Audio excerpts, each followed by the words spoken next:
এখন প্রফেশনাল প্যাডের বিকল্প নেই বললেই চলে। It was like very friendly environment, everything is like fine with us, transportation খুব ভালো। মোহাম্মদপুর ধানমন্ডিতে কিন্তু আরো হয়েছে এবং অ্যাজ এ রেজাল্ট ফ্যাসিলিটি যেহেতু বাড়ছে, ব্যান্ডও কিন্তু সেই হারেই বাড়ছে। শৈশব থেকেই গান পাগল সাদি রহমান, কিন্তু প্র্যাকটিস করতে গিয়ে প্রায় বিপাকে পড়তে হতো তাকে। আর তাই সঙ্গীতের প্রতি ভালোবাসার খাতিরে বড় হয়ে সাদি গড়ে তোলেন ইনকারশনের প্র্যাকটিস প্যাড।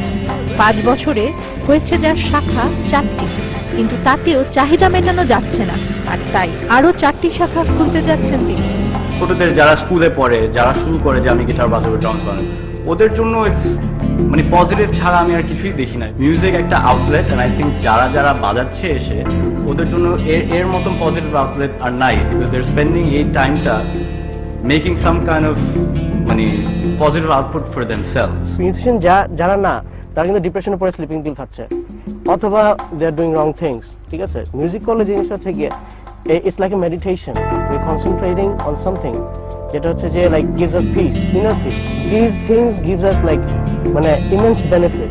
ব্যান্ড গড়ে তুলে বিভিন্ন ধরনের গান, যেমন রক বা মেলো, ডেথ মেটাল বা মেলো রক, যাই হোক না কেন তার চর্চা করে নতুন প্রজন্মের উদীয়মান শিল্পীরা গড়ে উঠছে নতুন উদ্যমে।